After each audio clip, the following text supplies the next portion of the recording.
கிளினிக்கில் நிறைய பேஷண்ட்ஸ் கேட்குற காமனான கொஸ்டின் இது. 20s என்னோட ஸ்கின் நல்லா க்ளோவியாக இருந்துச்சு, 30s வந்தோடனே என் ஸ்கின்னுக்கு என்னாச்சுனே தெரியல அப்படி சொல்கிறாங்க. சிம்பிளான ஆன்சர் என்னன்னு பார்த்தீங்கன்னா, உங்கள் பாடி சேஞ்ச் ஆக ஆரம்பிக்குது. 30 இயர்ஸ்க்கு அப்புறம் கொலாஜன் கம்மியாக ஆரம்பிக்கும், ஹார்மோன்ஸ் ஃப்ளக்சுவேட் ஆக ஆரம்பிக்கும், உங்களோட மெட்டபாலிசம் கம்மியாயிரும், இன்சுலின் ரெசிஸ்டன்ஸும் வர ஆரம்பிச்சிடும். ஸோ இதை ஃபிக்ஸ் பண்ணுறதுக்கு ஒரு 5 சிம்பிளான பவர்ஃபுல் சேஞ்சஸ் சொல்கிறேன். இது 3 months கன்சிஸ்டண்ட்டாக நீங்கள் ஃபாலோ பண்ணி பாருங்கள். உங்களோட ஸ்கின் குவாலிட்டி விசிபிளாக இம்ப்ரூவ் ஆகும். ஃபஸ்ட்டு வந்து உங்கள் மசில் மாஸை மெயின்டைன் பண்ணணும்.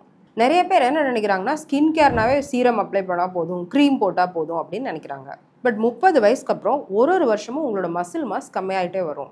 இதனால என்ன பிரச்சனை? நம்ம பாடியில் இன்சுலின் ரெசிஸ்டன்ஸ் அதிகம் ஆயிரும், ஹார்மோனல் இம்பேலன்ஸ் வரும், உங்கள் ஸ்கின்னும் டல் ஆயிரும். ஸோ எப்படி மசில் மாஸ் மெயின்டைன் பண்ணுறது? ஸ்ட்ரென்த் ட்ரைனிங் பண்ணுங்கள். இது என்ன பண்ணும்? உங்களோட சர்க்குலேஷனை இம்ப்ரூவ் பண்ணும், க்ரோத் ஹார்மோன் ப்ரொடக்ஷனையும் இம்ப்ரூவ் பண்ணும், கொலாஜன் சப்போர்ட்க்கும் ஹெல்ப் பண்ணும். டெய்லி நீங்கள் ஜிம்முக்கு போய் வெயிட்டை தூக்கிட்டே இருக்கணும்னு நான் சொல்லலை, பட் அட்லீஸ்ட் ஒரு 2 to 3 times a week ஆச்சும் வெயிட் லிஃப்டிங் பண்ணுங்கள்.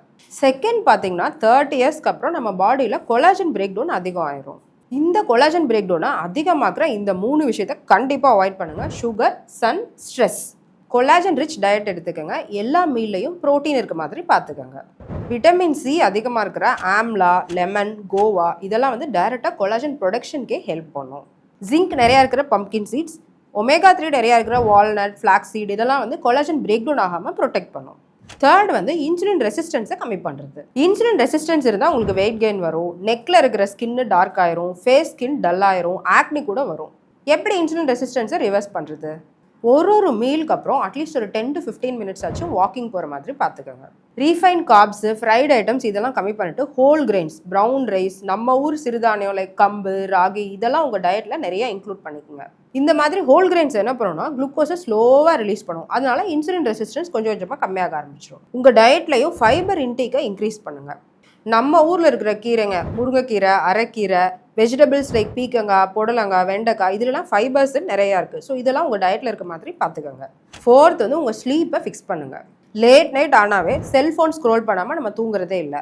தூங்குற வரைக்கும் நீங்கள் செல்ஃபோன் பார்த்துட்டே இருந்தீங்கன்னா ஃபஸ்ட்டு தூக்கம் வர்றதுக்கே கஷ்டமாக இருக்கும்.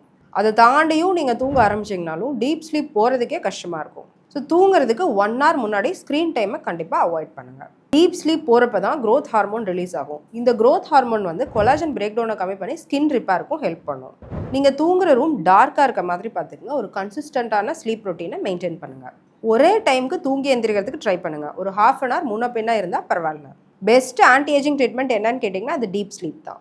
5th வந்து ஸ்கின் கேர். 30sக்கு அப்புறம் நம்மளோட ஸ்கின் பேரியர் வந்து தின்னாக ஆரம்பிக்கும், ட்ரைனஸும் வர ஆரம்பிக்கும். சிம்பிளான ரொட்டீன் சொல்கிறேன். மார்னிங் டைமில் மைல்டான ஒரு pH பேலன்ஸ்டு கிளென்சரை யூஸ் பண்ணுங்கள். இவ்வளோ நாள் நீங்கள் மாய்ஸ்சரைசர் யூஸ் பண்ணீங்களோ இல்லையோ, 30 இயர்ஸ்க்கு அப்புறம் கண்டிப்பாக ஒரு ஹைலுரானிக் ஆசிட் பேஸ்டு மாய்ஸ்சரைசரை யூஸ் பண்ண ஆரம்பிங்க. சன்ஸ்க்ரீனை கண்டிப்பாக ஸ்கிப் பண்ணாதீங்க. இவ்வளோதான், உங்கள் மார்னிங் ரொட்டீன் முடிஞ்சிருச்சு. இப்போ ஈவினிங்க்கு போகலாம். ஈவினிங் ஃபஸ்ட்டு உங்கள் ஃபேஸை கிளென்ஸ் பண்ணிடுங்க. நெக்ஸ்ட்டு மாய்ஸ்சரைசரை போட்டுருங்க. ரெட்டினால ஒரு மைல்டு கான்சன்ட்ரேஷனில் ஸ்டார்ட் பண்ணுங்கள். ரெட்டினால் என்ன பண்ணும்? உங்களோட ஃபைன் லைன்ஸ், ரிங்கிள்ஸ் எல்லாம் கம்மி பண்ணி கொலாஜன் ப்ரொடக்ஷனையும் இம்ப்ரூவ் பண்ணும். உங்களுக்கு பிக்மெண்டேஷன் இஷ்யூஸ் இருக்குன்னா ஆல்ஃபா ஆர்பியூட்ரின், கோஜிக் ஆசிட், ட்ரனக்சிமிக் ஆசிட் இந்த 3 இருக்கிற சீரமை யூஸ் பண்ணுங்கள். ரெட்டினாலும் யூஸ் பண்ணும், இந்த சீரமும் யூஸ் பண்ணணும்னா ஒரு நாள் ரெட்டினால் போடுங்க, இன்னொரு நாள் வந்து இந்த இன்க்ரீடியன்ஸ் இருக்கிற சீரமை யூஸ் பண்ணுங்கள். 30 வயசுக்கு அப்புறம் க்ளோயிங் ஸ்கின் வந்து க்ரீமில் வராது, ஹெல்த்தி பாடியில் வரும், பேலன்ஸ்ட் ஹார்மோன்ஸில் வரும், ஸ்ட்ராங் கொலாஜனில் வரும், டிசிப்ளின் ஹேபிட்ஸில் தான் வரும். இந்த மாதிரி ஸ்கின் கேர் டிப்ஸ் தெரிஞ்சுக்கணுன்னா எங்கள் சேனலுக்கு சப்ஸ்கிரைப் பண்ணுங்கள்.